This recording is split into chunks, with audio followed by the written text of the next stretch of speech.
Civil service day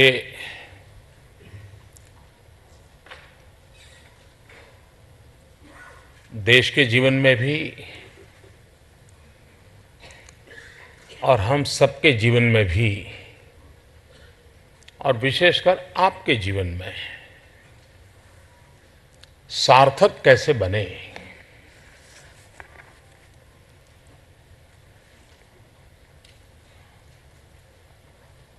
क्या ये एक रिचुअल बनना चाहिए?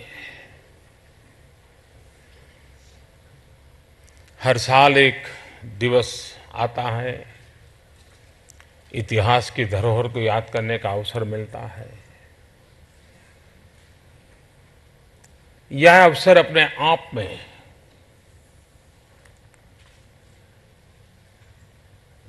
इस बात के लिए हमें प्रेरणा दे सकता है क्या कि हम क्यों चले थे,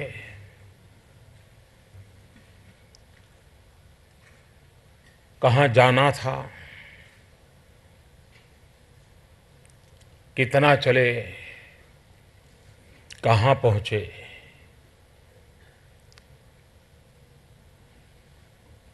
कहीं ऐसा तो नहीं था कि जहां जाना था वहीं से कहीं दूर चले गए। कहीं ऐसा तो नहीं था कि जहां जाना था अभी पहुंचना बहुत दूर बाकी है। ये सारी बातें हैं जो व्यक्ति को विचार करने के लिए प्रेरित करती हैं। और ऐसे अवसर होते हैं जो हमें जरा पीछे मुड़कर की और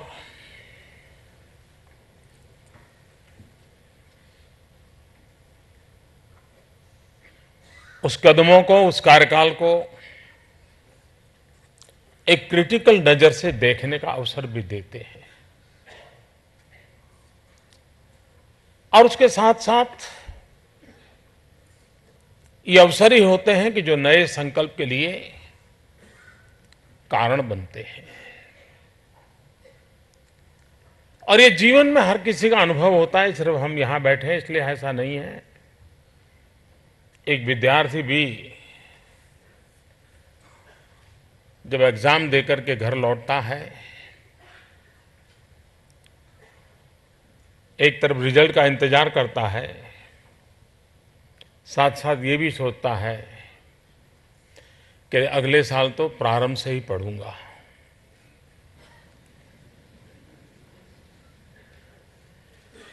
निर्णय कर लेता है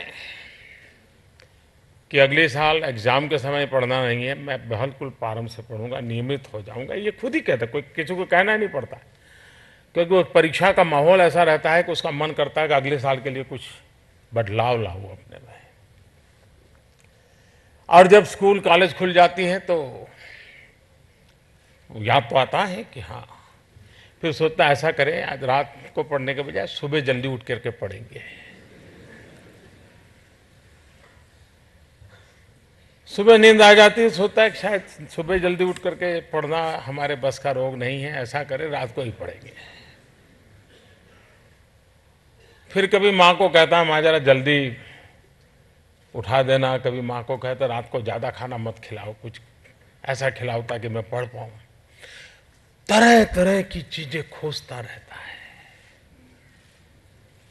लेकिन अनुभव आता है कि प्रयोग तो बहुत होते हैं, लेकिन वही हाल हो जाता है। फिर एग्जाम आ जाती है, फिर देर रात तक पढ़ता है, फिर नोट एक्सचेंज करता है, फिर सोचता है कल सुबह क्या होगा। ये जीवन का एक क्रम बन जाता है। क्या हम भी उसी रिचुअल से अपने आप को बांधना चाहते हैं? मैं समझता हूं कि फिर सिर्फ रुकावट आती है ऐसा नहीं है, थकावट भी आती है। और कभी कभी रुकावट जितना संकट पैदा नहीं करती है, उतनी थकावट पैदा करती है। और जिंदगी वो जी सकते हैं जो कभी थकावट महसूस नहीं करते हैं, रुकावट को एक अवसर समझते हैं, रुकावट को एक चुनौती समझते हैं, वो जिंदगी को कहीं और ले जा सकते हैं। लेकिन जिनके जीवन में एक बार थकावट ने प्रवेश कर दिया, वो किसी भी बीमारी से बड़ी भयंकर होती है, उससे कभी बाहर नहीं निकल सकता है। और थकावट कभी शरीर से नहीं होती है, थकावट मन की अवस्था होती है, जो जीने की ताकत खो देती है, सपने भी देखने का सामर्थ्य छोड़ देती है, और तब जाकर के जीवन में कुछ भी न करना। और कभी व्यक्ति के जीवन में कुछ न होना उसके अपने तक सीमित नहीं रहता है, वो जितने बड़े पद पर बैठता है उतना ज्यादा प्रभाव पैदा करता है। कभी कभार बहुत ऊंचे पद पर बैठा हुआ व्यक्ति कुछ कर के जितना प्रभाव पैदा कर सकता है, उससे ज्यादा प्रभाव कुछ न कर करके नकारात्मक पैदा कर देता है। और इसलिए मैं अच्छा कर सकूं अच्छी बात है, न कर पाऊं तो भी ये तो मैं संकल्प करूं कि मुझे जितना करना था उसमें तो कहीं थकावट नहीं आ रही है, जिसके कारण एक ठहराव तो नहीं आ गया, जिसके कारण रुकावट तो नहीं आ गई, और कहीं मैं पूरी व्यवस्था को ऊर्जाहीन, चेतनाहीन, प्राणहीन, संकल्प विहीन, गति विहीन नहीं बना देता हूं। अगर ये मन की अवस्था रही तो मैं समझता हूं संकट बहुत बड़ा गहरा जाता है। और इसलिए हम लोगों के जीवन में जैसे जैसे दायित्व बढ़ता है, हमारे अंदर नया करने की ऊर्जा भी बढ़नी चाहिए। और ये अवसर होते हैं जो हमें ताकत देते हैं। कभी कभार एक अच्छा विचार जितना सामर्थ्य देता है, उससे ज्यादा एक अच्छी सफलता, चाहे वो किसी और की क्यों ना हो, वे हमारा हौसला बहुत बुलंद कर देती है। आज जो अवार्ड विनर है, उनका कार्यक्षेत्र हिंदुस्तान की तुलना में बहुत छोटा होगा। इतने बड़े देश की समस्याओं के सामने एकाध चीज को उन्होंने हाथ लगाया होगा, हिसाब से लगाया तो बहुत छोटी होगी, लेकिन वो सफलता भी यहां बैठे हुए हर किसी को लगता होगा, अच्छा इसका ये भी परिणाम हो सकता है, अच्छा अनंतनाग में भी हो सकता है, आनंदपुर में भी हो सकता है। हर किसी के मन में विचार आंदोलित करने का काम एक सफल गाथा कर देती है। और इसलिए सिविल सर्विस डे के साथ एक प्रधानमंत्री अवार्ड की जो परंपरा रही है, उसको एक नया आयाम इस बार देने का प्रयास किया गया। कुछ ज्योग्राफिकल कठिनाइयां हैं, कुछ जनसंख्या की सीमाएं हैं, तो ऐसी विविधताओं से भरा हुआ देश है, तो उसको 3 ग्रुप में कर करके कोशिश की। लेकिन शायद ही किसी ने सोचा होगा कि इतनी बारीक स्क्रूटिनी भी हो सकती है सरकारी काम। वरना तो पहले क्या था, एप्लीकेशन लिख देते थे और कुछ लोगों को बहुत अच्छा रिपोर्ट बनाने का आता भी है, तो जूरी को प्रभावित भी कर देते हैं। और इस बार प्रभावित करने वाला कोई दायरा ही नहीं था, क्योंकि कॉल सेंटर से सैकड़ों फोन करके पूछा गया कि आपके यहां ये हुआ था, क्या हुआ।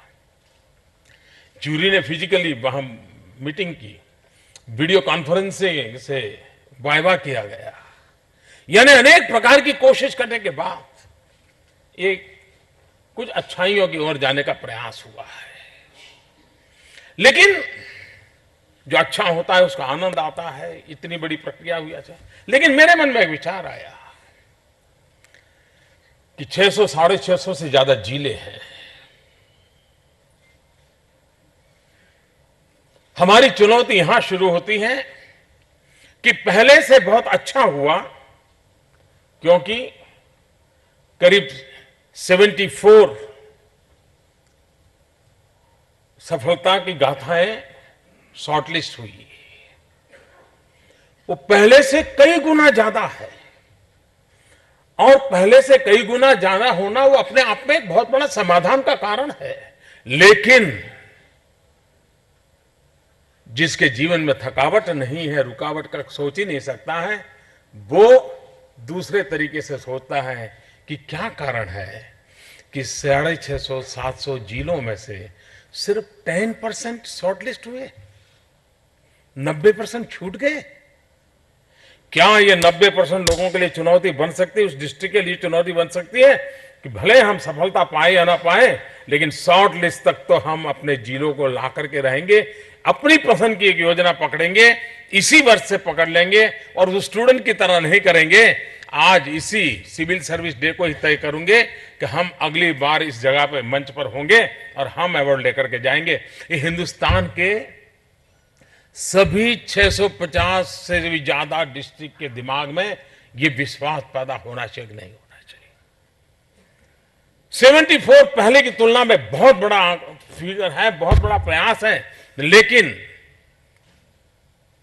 अगर मैं उससे आगे जाने के लिए सोचता हूं तो मतलब यह है कि थकावट से मैं बंधन में बंधा हुआ नहीं हूं, मैं रुकावट को स्वीकार नहीं करता हूं, मैं कुछ और आगे करने के लिए चाहता हूं। ये भाव, ये संकल्प भाव अगर इस टीम में आता है, और जो लोग वीडियो कॉन्फ्रेंस पे मुझे सुन रहे हैं अभी कार्यक्रम में, उन सब अफसर साहब, उनके भी दिमाग में भाव आए, वो राज्य भी चर्चा करें कि क्या कारण है कि हमारा राज्य नजर नहीं आता है। उस डिस्ट्रिक्ट में बैठे हुई टीम भी सोचें क्या कारण है कि आज मेरी डिस्ट्रिक्ट का नाम नहीं चमका। एक हेल्थी कंपटीशन, क्योंकि जब से सरकार में कुछ बातों को लेकर के मैं जो आग्रह से कर रहा हूं, मैं उसमें एक बात मैं कहता हूं, कोऑपरेटिव फेडरलिज्म, लेकिन साथ साथ मैं कहता हूं कॉम्पिटिटिव कोऑपरेटिव फेडरलिज्म। राज्यों के बीच विकास की स्पर्धा हो, अच्छाई की स्पर्धा हो, गुड गवर्नेंस की स्पर्धा हो, बेस्ट प्रैक्टिसेस की स्पर्धा हो, वैल्यूज की स्पर्धा हो, इंटीग्रिटी की स्पर्धा हो, अकाउंटेबिलिटी, रिस्पॉन्सिबिलिटी की स्पर्धा बढ़े, मिनिमम गवर्नेंस का सपना स्पर्धा के तहत आगे निकल जाने का प्रयास हो। ये जो कॉम्पिटिटिव की बात है वो डिस्ट्रिक्ट में भी फील होना चाहिए कि सिविल सर्विस डे के लिए हम संकल्प करें कि हम भी 2 कदम और जाएंगे।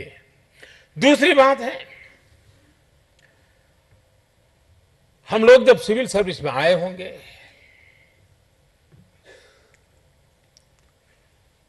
कुछ लोग तो परंपरागत रूप से आए होंगे, शायद फैमिली ट्रेडिशन रही होगी, 3-4 पीढ़ी से इसी से गुजारा करते रहे होंगे, ऐसे कई लोग होंगे। कुछ लोगों को ये भी लगता होगा कि बाकी छोड़ो साहब, ये है, एक बार अंदर पाइपलाइन में जगह बना लो, फिर तो ऐसे ही चले जाएंगे, फिर तो वक्त ही ले जाता है, हमें कहीं जाना नहीं पड़ता है। 15 साल हुए तो यहां पहुंच गए, 20 साल हो गए तो यहां पहुंच गए, 22 साल हो गए तो यहां पहुंच गए, और जब बाहर निकलेंगे तो करीब करीब 3 में से एक जगह पे तो होंगे ही होंगे। उसको निश्चित भविष्य लगता है,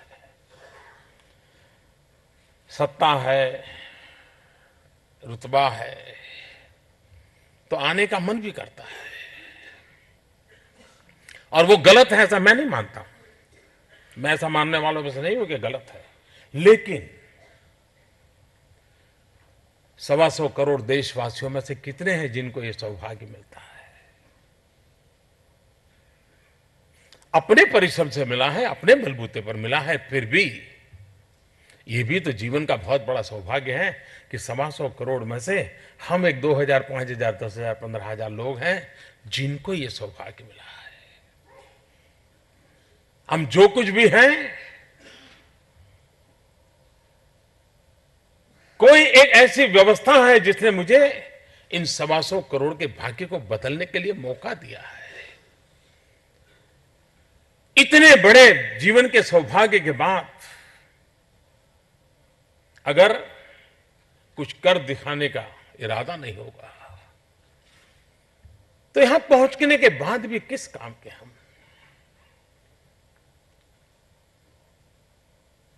और इसलिए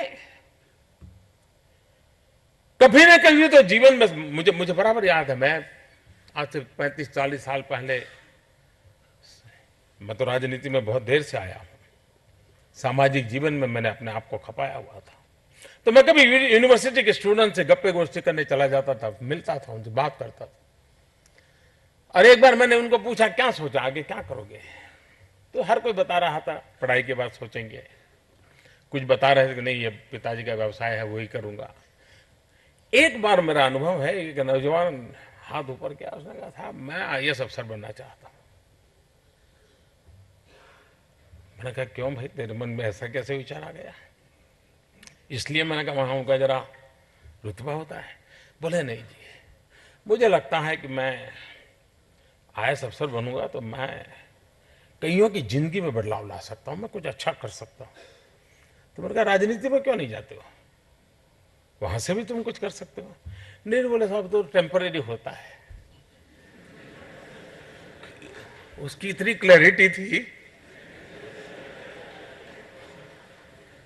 कि साहब वो तो टेम्परेरी होता है। ये व्यवस्था में अगर मैं गया तो मैं एक लंबे अरसे तक सस्टेनेबली काम कर सकता हूं। आप उस ताकत के लोग हैं और इसलिए आप क्या कुछ नहीं कर सकते हैं वो आप भली भांति जानते हैं, उसका एहसास कराने की आवश्यकता नहीं होती है। एक समय होगा, हालात भी ऐसे रहे होंगे, व्यवस्थाएं बनानी होगी, एक सोच भी रही होगी और ज्यादातर हमारा रोल एक रेगुलेटर का रहा। काफी एक दो पीढ़ी ऐसी हमारी इस परंपरा की गई होगी कि जिनका पूरा समय शक्ति रेगुलेटर के रूप में गई होगी। उसके बाद शायद एक समय आया होगा कि जिसमें थोड़ा सा दायरा बदला होगा और एडमिनिस्ट्रेटर का रूप बना होगा। एडमिनिस्ट्रेटर के साथ साथ कुछ कुछ कंट्रोलर का भी थोड़ा भाव आया होगा। उसके बाद थोड़ा कालखंड बदला होगा तो लगा होगा कि नहीं, अब हमारी भूमिका रेगुलेटर की तो रही नहीं है, एडमिनिस्ट्रेटर या कंट्रोलर से आगे अब एक मैनेजरियल स्किल डेवलप करना जरूरी हो गया है, क्योंकि एक साथ कई चीजें मैनेज करनी पड़ रही है। हमारा दायरा बदलता गया है। लेकिन क्या 21वीं सदी के इस कालखंड में यही हमारा रूप पर्याप्त है क्या? भले मैं रेगुलेटर से बाहर निकल करके लोकतंत्र की स्पिरिट के अनुरूप बदलता बदलता एडमिनिस्ट्रेटर से लेकर के एक मैनेजरियल रोल पे पहुंचा हूं, लेकिन मैं समझता हूं कि 21वीं सदी जो पूरे वैश्विक स्पर्धा का युग है और भारत अपेक्षाओं की एक बहुत बड़ी एक ऐसा माहौल बना है जहां हर किसी को कुछ ना कुछ करना है, हर किसी को कुछ ना कुछ आगे बढ़ना है, हर किसी को कुछ ना कुछ पाना भी है। कुछ लोगों को इससे डर लगता होगा, मैं इसे अवसर मानता हूं।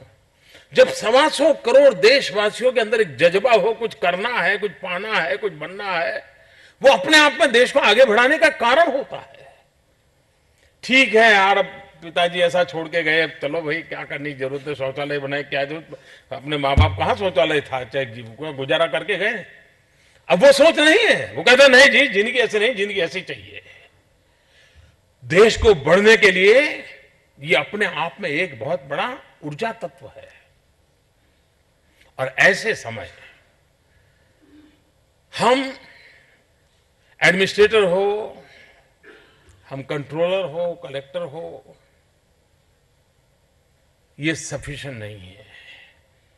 अब समय की मांग है कि व्यवस्था से जुड़ा हुआ हर पुर्जा, छोटी से छोटी इकाई से लेकर के बड़े से बड़े पद पर बैठा हुआ व्यक्ति, वो एजेंट ऑफ चेंज बनना समय की मांग है। उसने अपने आप को उस रूप से प्रस्तुत करना पड़ेगा, उस रूप से करना पड़ेगा ताकि वो उसके होने मात्र से, सोचने मात्र से, करने मात्र से चेंज का एहसास दिखाई दे।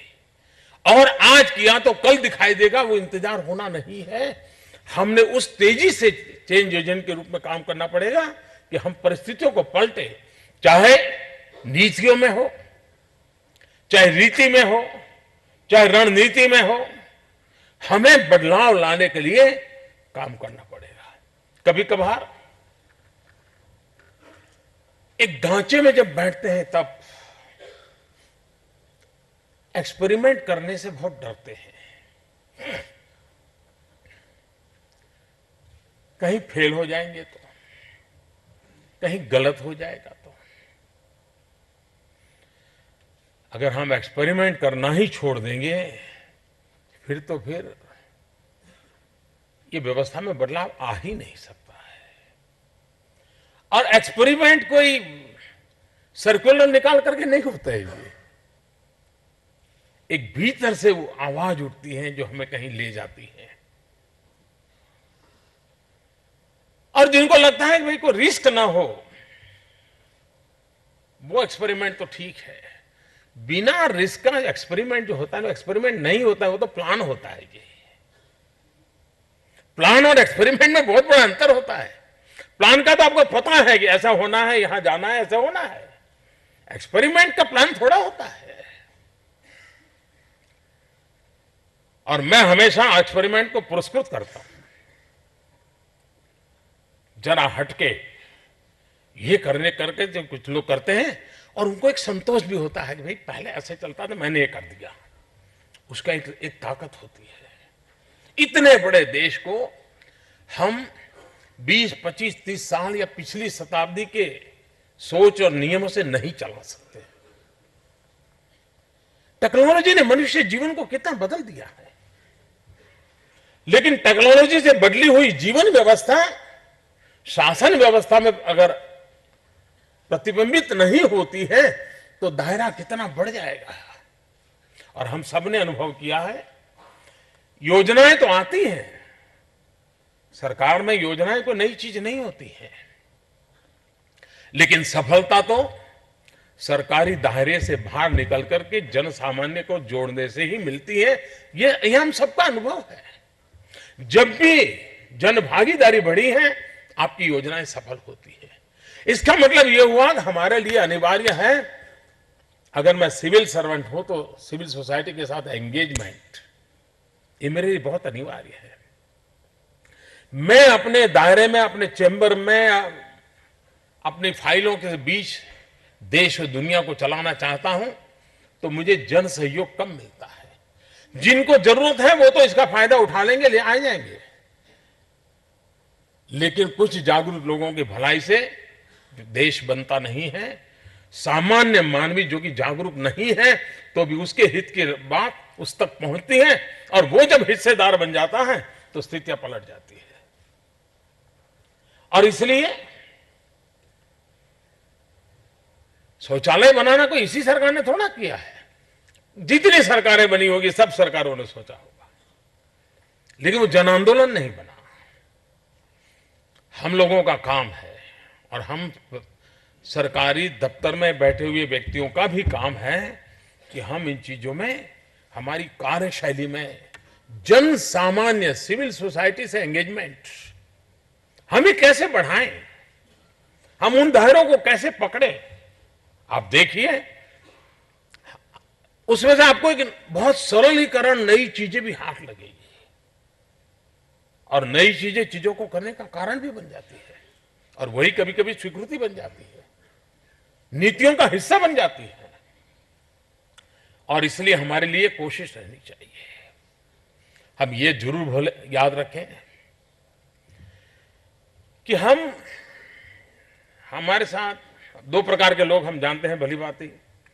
कुछ लोगों को पूछते हैं तो कहते हैं मैं जॉब करता हूं, कुछ लोगों को पूछते हैं तो कहते हैं मैं सर्विस करता हूं। वो भी 8 घंटे, ये भी 8 घंटे, वो भी तनख्वाह लेता है, ये भी तनख्वाह लेता है, लेकिन वो जॉब कहता है, ये सर्विस कहता है।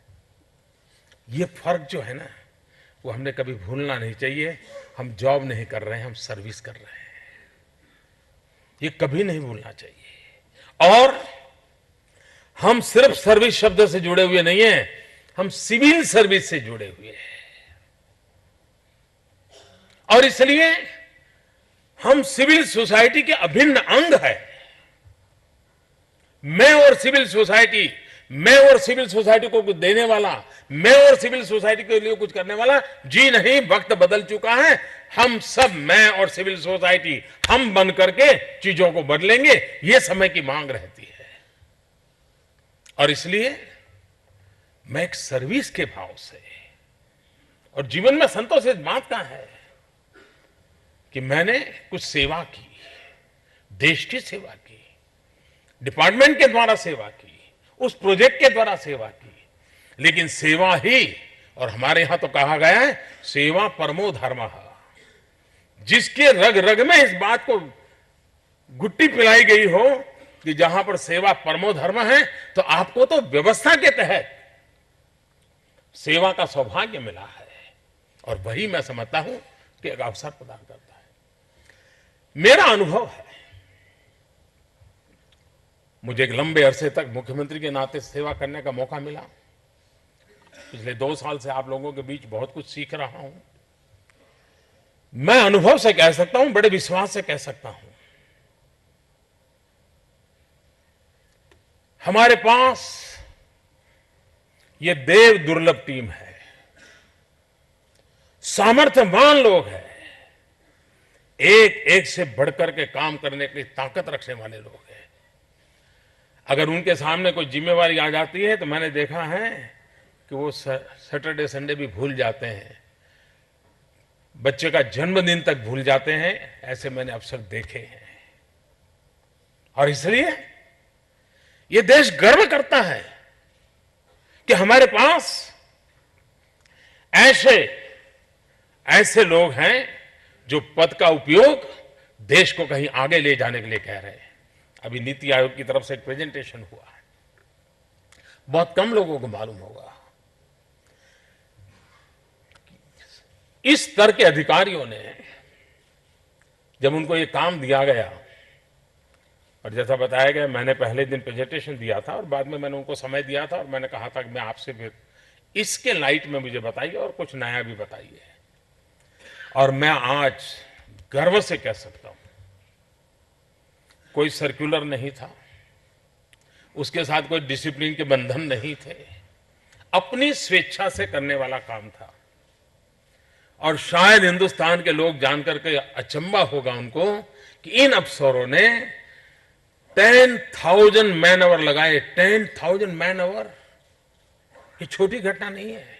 और मेरी जानकारी है कि कुछ ग्रुप जो बने थे, रात 10-10, 12-12 बजे तक काम करते थे। कुछ ग्रुप बने थे जिन्होंने सैटरडे संडे अपना छोड़ दिया था, और नियम यह था कि ऑफिस आवर्स शाम को 6 बजे के बाद ये काम करना है। शाम को ऑफिस आवर्स के बाद 10,000 आवर्स लगा करके ये चिंतन कर करके ये कार्य रचना तय की गई है। इससे बड़ी घटना क्या हो सकती है जी? इससे बड़ा गर्व क्या हो सकता है? और मैंने पहले उस दिन कहा था, और आज भी नीति आयोग की तरफ से कहा गया कि हमें बहुत बड़े विद्वान कंसल्टेंट जो जानकारियां देते हैं, लेकिन जो 25-30 साल इसी धरती से काम करते करते निकले हुए लोग जब जो सोते हैं तो कितना ताकतवर चीजें दे सकते हैं, इसका यह उत्तम उदाहरण है। अनुभव से निकली हुई चीज है, और उसको वहां छोड़ा नहीं। ये चिंतन की चेन के रूप में उसको फिर से एक बार फॉलोअप के नाते रिवर्स गियर में ले जाया गया।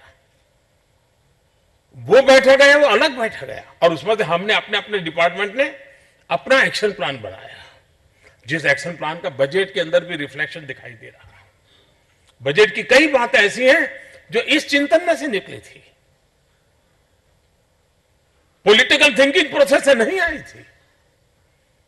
ये बहुत छोटी बात नहीं है जी। इतना बड़ा इन्वॉल्वमेंट डिसीजन मेकिंग में, ये एक नया वर्क कल्चर है, नई कार्यशैली है। मैं कभी अफसरों से निराश नहीं हुआ। इतने बड़े लंबे तजुर्बे के बाद मैं विश्वास से कहता हूं, मैं कभी अफसरों से निराश नहीं हुआ। मेरे जीवन में कभी मुझे किसी अफसर को डांटने की नौबत नहीं आई है, ऊंची आवाज में बोलने की नौबत नहीं आई है। मैं 0 एक्सपीरियंस के साथ शासन व्यवस्था में आया था। मुझे पंचायत का भी अनुभव नहीं था। पहले दिन से आज तक मुझे कभी कोई कटु अनुभव नहीं आया। मैंने ये सामर्थ्य देखा। क्यों? मैंने अपनी सोच बनाई हुई कि हर व्यक्ति के अंदर परमात्मा ने उत्तम से उत्तम ताकत दी है। हर व्यक्ति में परमात्मा ने जहां है वहां से ऊपर उठने का सामर्थ्य दिया है। हर व्यक्ति के अंदर परमात्मा ने एक ऐसा इरादा दिया है, कुछ अच्छा करके जाना है। कितना ही बुरा क्यों व्यक्ति ना हो, वो भी मन में कुछ अच्छा करके जाने के लिए सोचता है। हमारा काम यही है, इस अच्छाई को पकड़ने का प्रयास करें। और मुझे हमेशा अनुभव आया है कि जब हरेक की शक्तियों को मैं देखता हूं, अपरंपार मुझे शक्तियों का भंडार दिखाई देता है, और तभी मैं आशावादी हूं कि मेरे राष्ट्र का कल्याण सुनिश्चित है, उसको कोई रोक नहीं सकता है। इस भाव को लेकर के मैं चल पाता हूं। और जिसके पास इतनी बढ़िया टीम हो, देश भर में फैले हुए हर कोने में बैठे हुए लोग हो, उसे निराश होने का कारण क्या हो सकता है? और उसी आशा और विश्वास के साथ, इसी टीम के भरोसे जिन सपनों को लेकर के हम चले हैं, वक्त गया होगा, शायद गति कम रही होगी, डायवर्जन भी आए होंगे, डाइल्यूजन भी आए होंगे, लेकिन उसके बावजूद भी हमारे पास जो अनुभव का सामर्थ्य है, उस अनुभव के सामर्थ्य से हम गति भी बढ़ा सकते हैं, व्याप भी बढ़ा सकते हैं, आउटपुट आउटले की दुनिया से बाहर निकल करके हम आउटकम पर कंसंट्रेशन भी कर सकते हैं, हम परिणाम को प्राप्त कर सकते हैं। कभी कभार हम सीनियर बन जाते हैं, कभी कभार क्या बन ही जाते हैं, व्यवस्था ही ऐसी है। तो हमें लगता है, और ये सहज प्रकृति है, पिता अपने पोते बेटे को कितना ही प्यार न करते हो, कितना ही प्यार न करते हो, उनको मालूम है कि उनसे बेटा उनसे ज्यादा होनहार है, बहुत कुछ कर रहा है, लेकिन पिता की सोच तो यही रहती है कि तेरे से मुझे ज्यादा मालूम है। हर पिता यही सोचता है कि तेरे से मैं ज्यादा जानता हूं। और इसलिए हम जो यहां बैठे हैं, तो जूनियर अफसर से हम ज्यादा जानते हैं, विचार आना, वो हम जन्म से ही सीखते आए हैं, तो उसमें कोई आपका दोष नहीं है। मुझे भी यही होगा, आपको भी यही होगा। लेकिन जो सत्य अनुभव होने के बावजूद भी क्या बदलाव नहीं ला जा सकता है? आज स्थिति ऐसी है कि पीढ़ियों का अंतर हमें अनुभव करना पड़ेगा।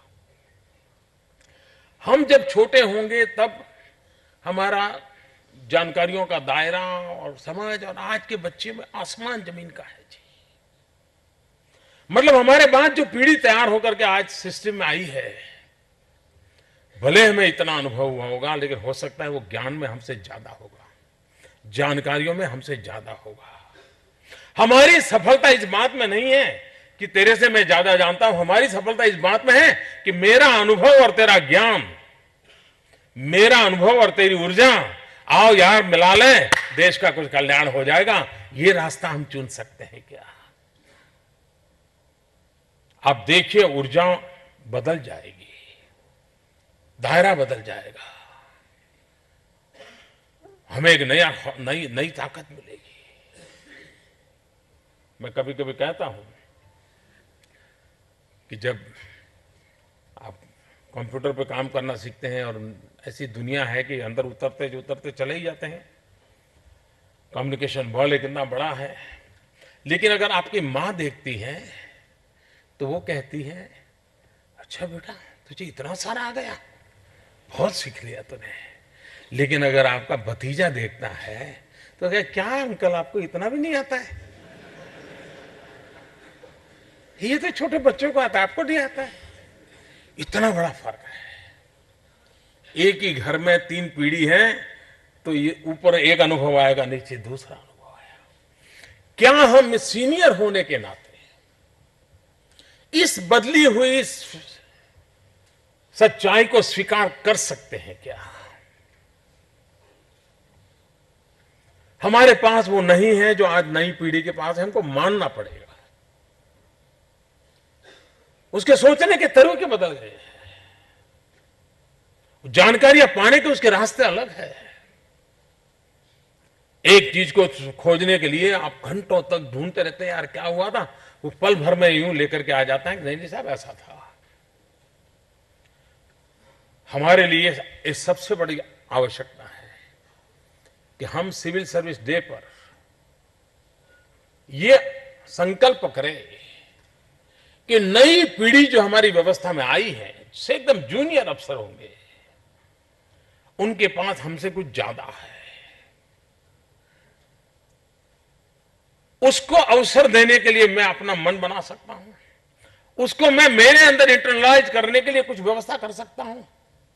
आप देखिए, आपके डिपार्टमेंट की ताकत बहुत बदल जाएगी, बहुत बदल जाएगी।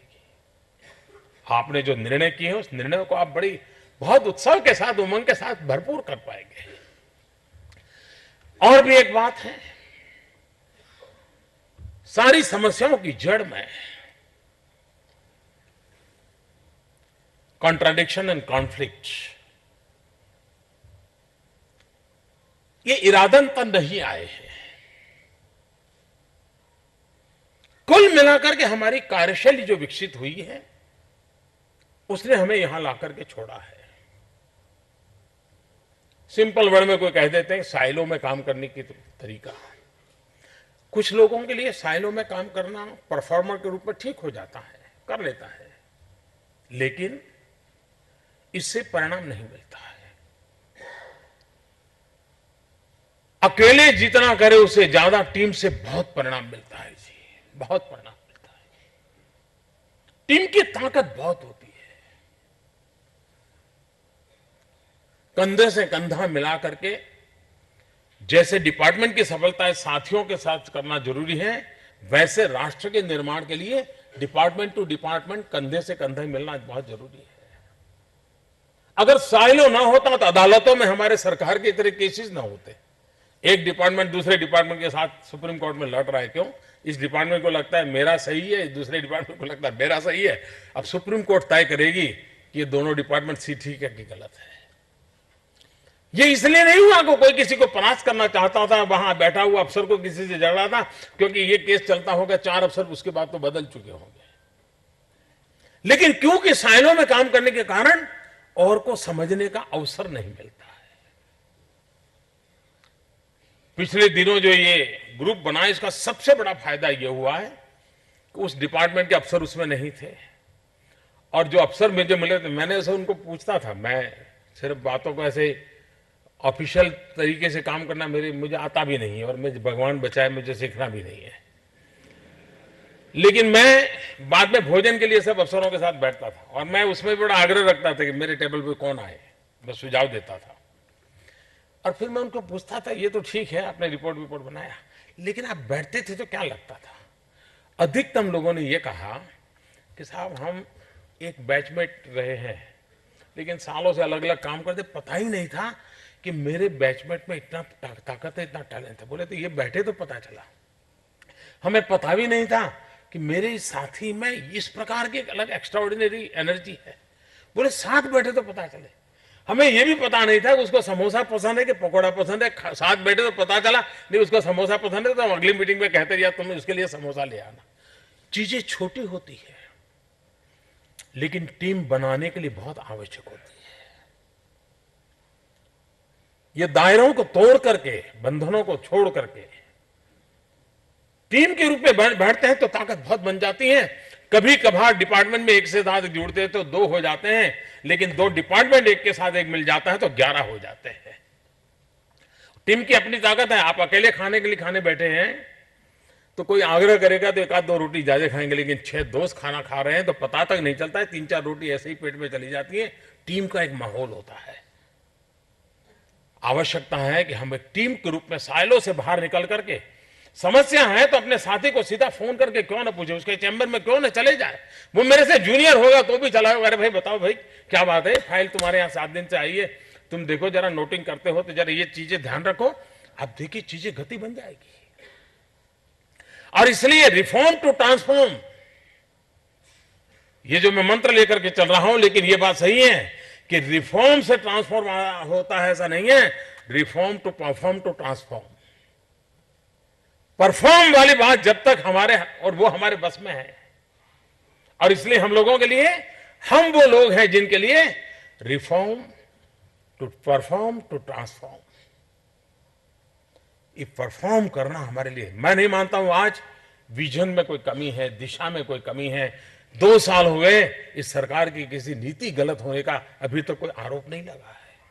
किसी ने उस पर कोई ये चुनौती नहीं की है। ज्यादा हुआ भाई गति तेज नहीं है, कोई ये शिकायत करता है, कोई कहता है इंपैक्ट नहीं आ रहा है, कोई कहता है परिणाम नहीं दिखता है, कोई ये नहीं कहता है गलत कर रहे हो।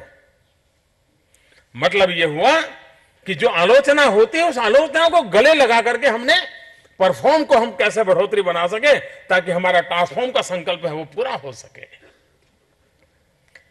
रिफॉर्म कोई कठिन काम नहीं है, कठिन अगर है तो परफॉर्म है, और परफॉर्म हो गया तो ट्रांसफॉर्म के लिए कोई नाप पट्टी लेकर के बैठना नहीं पड़ता है, अपने आप नजर आता है यहां ट्रांसफॉर्मेशन हो रहा है। और मैं देख रहा हूं कि बदलाव आ रहा है। आज समय सीमा में सरकार काम करने की आदत बनी है। हर चीज मोबाइल फोन पर, ऐप पर मॉनिटर होने लगी है। ये अपने आप में अच्छी चीजें आपने स्वीकार की है, ये थोपी नहीं गई है। डिपार्टमेंट ने खुद ने तय किया है हम इतने दिन में ये करेंगे, इतने दिन में ये करेंगे, हम इतनी सोलर एनर्जी करेंगे, हम इतना पानी पहुंचाएंगे, हम इतनी बिजली पहुंचाएंगे, हम इतने जनधन अकाउंट खोले। आपने तय किया है, आप पर थोका बनी गया है। और जो आपने तय किया है वो भी इतना ताकतवर है, इतना प्रेरक है कि मैं मानता हूं देश को कोई कमी नहीं रह सकती है। हम परफॉर्म करके दिखा दे बस। और मुझे विश्वास है कि ऐसी टीम मिलना बहुत मुश्किल होता है। मैं बड़ा भाग्यशाली हूं कि मुझे ऐसी अनुभवी ऐसी टीम मिली है। देश भर में फैले हुए ऊर्जावान नौजवान व्यवस्था में आ रहे हैं, वे भी पूरी ताकत से कर रहे हैं। हर किसी को लगता है गांव के जीवन को बदलना है। पिछली बार मैंने अफसरों से कहा था कि बहुत साल हो गए होंगे, तो एक बार आप जहां पहले ड्यूटी किया तो वहां हुआ ही है ना, क्या हुआ? और सभी अफसर गए और उनके जो अनुभव है बड़े प्रेरक है। कुछ नहीं कहना पड़ा, वो देख करके आया कि मैं आज से 30 साल पर जहां पहली जॉब की थी, पहली बार मैंने ड्यूटी लगी थी, आज 30 साल के बाद वहां गया, मैं तो बहुत बदल चुका। मैं कहां से कहां पहुंच गया, लेकिन जिन्हें छोड़ के आया था वो वहीं का वहीं रह गया। ये सोच अपने आप में मुझे कुछ कर गुजरने की ताकत दे देती है। किसी के भाषण की जरूरत नहीं पड़ती है, कोई किताब से कोई सुवाक्यों की जरूरत नहीं पड़ती है, अपने आप प्रेरणा मिलती है। यही तो जगह है। 30 साल पहले मैं इसी गांव में रहा था, इसी दफ्तर में रहा था, यही लोगों का हाल था। मैं वहां पहुंच गया, वो यहीं रह गए। मेरी तो यात्रा चल पड़ी, उनकी नहीं चल पड़ी। ये एक सोच अगर मन में रहती है, उन लोगों को याद कीजिए जहां से अपने अपनी कैरियर की शुरुआत की थी। उस इलाके को याद करिए, उन लोगों को याद कीजिए। आप देखिए, आपको लगेगा कि अब तो निवृत्ति का समय भले ही 2 साल 5 साल में आने वाला हो, लेकिन कुछ करके जाना है।